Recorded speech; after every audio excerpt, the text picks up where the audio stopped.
Hey guys, so I held this off long enough, and after a bunch of requests now, I'm going to be reviewing Vinland Saga. Now I own all of Vinland Saga that has been released in North America so far, so how this is going to work is that I will be reviewing each book. Now there are 5 books out now, 6 and 7 will be out by the end of the year, so I will read all of those and review them. Now after I'm up to date with the physical releases, I will probably start reading online, just because it will be a very long time before book 8 gets here, just because of how many chapters have been released. And then I will probably just start doing monthly reviews. But anyway, we are here to talk about book 1, which is the first 2 volumes of Vinland Saga.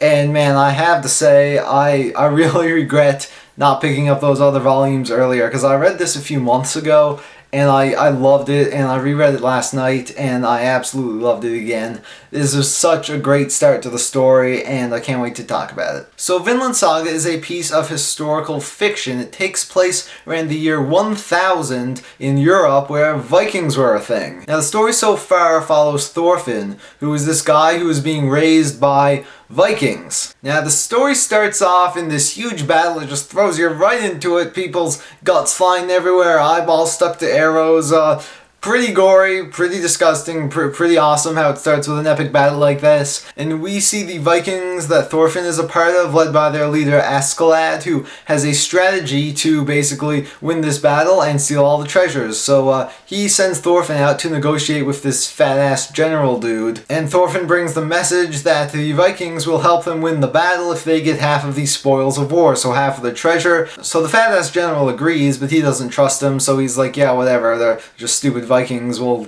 pick them off later. Anyway, so right away we see how much of a badass Thorfinn is. He is just a cold-blooded killer. I believe he's 16 at this point, and he is going insane. Now it establishes very early on that the reason Thorfinn is working for Askeladd is because he wants something from him, which we find out later, but Askeladd says in order to get whatever he wants, you have to bring me the head of the captain on the fortress. So he just takes off, he's avoiding all the arrows, he climbs up the fortress and he just chucks the guy's head off, takes it back, well, it falls into the moat and he has to go get it. But seriously, like, the other guys didn't even scratch this dude, and he just goes up to the captain, wipes his head off. Like, that was nuts. This guy is insane. He is a crazy, crazy warrior. So, of course, the Vikings are major trolls, and they steal all the treasure before the other guys can get it, and they escape. They head off back to their hometown, where we learn what Thorfinn wanted,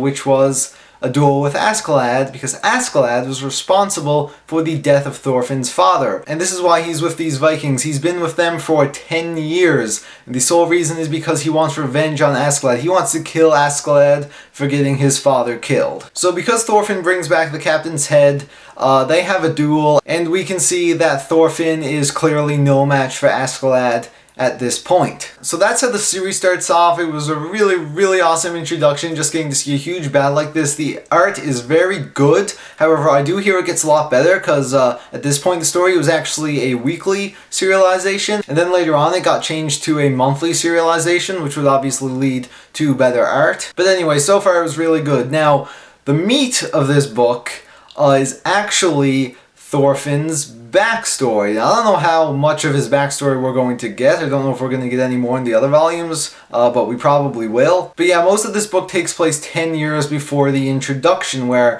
Thorfinn was just a little kid, and he was living in this peaceful village with his family, and there was no war, and then, of course, all hell breaks loose. But before that happens, we see, he was a pretty happy kid. He played with war with a bunch of his friends, and he lives in the same village as Leif Erikson, Hinga, Dinga, Durgen, who would tell him and all the other kids stories about Vinland, which is this place to the west where it's all peaceful and there's no war and there were slaves. It's basically Canada. And it's really cool to see Leif Erikson here, because he is an actual historical figure, and I really like how this series is tying together history and fiction. We also get to see Thorfinn's father, Thors. Now, man, this was a crazy book, and the reason is because most of the time, like, we know at this point that Thors is going to die, and Askeladd have a hand in killing him. However, we don't really know how that's going to happen yet.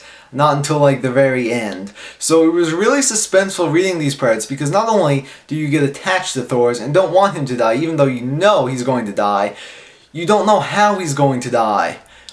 for a very long time. Like, a bunch of stuff happens, and you're just wondering, like, man, what's gonna happen? How's this guy gonna die? Man, he's such a cool dude. I don't want him to die. No! There's this whole bit where a slave from the neighboring village tries to escape, and he ends up in Thors' yard covered in snow, and they try to save him, and then when the guy comes over, the slave's master comes over from the next village, he's pretty pissed off. He wants the slave back, and Thors basically just buys the slave with a bunch of their valuable sheeps, even though the slave dies. And yeah, this just goes to show what type of character Thors is. He's very caring. We see that he does not like to fight, even though he used to be a warrior, because these other dudes, the Joms people, whatever, they come by, and this dude named Floki, right? Floki, he comes up, he's like, listen, Thors, we're going to battle in England.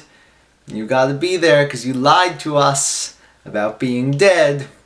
So, yeah, if you don't come, oh, things aren't gonna go so hot. So Thors knows that he has to do this. He has to face his past. So he goes off to battle. He takes a bunch of the young men from the village with him, even though he plans to drop them off halfway because he doesn't want them to go to battle. He doesn't want anyone to die. He doesn't want anyone to die because then, of course, their blood would be on his hands. And he's really not that type of guy. But anyway, they're out to sea. They're going. Leif Erikson's there guiding him.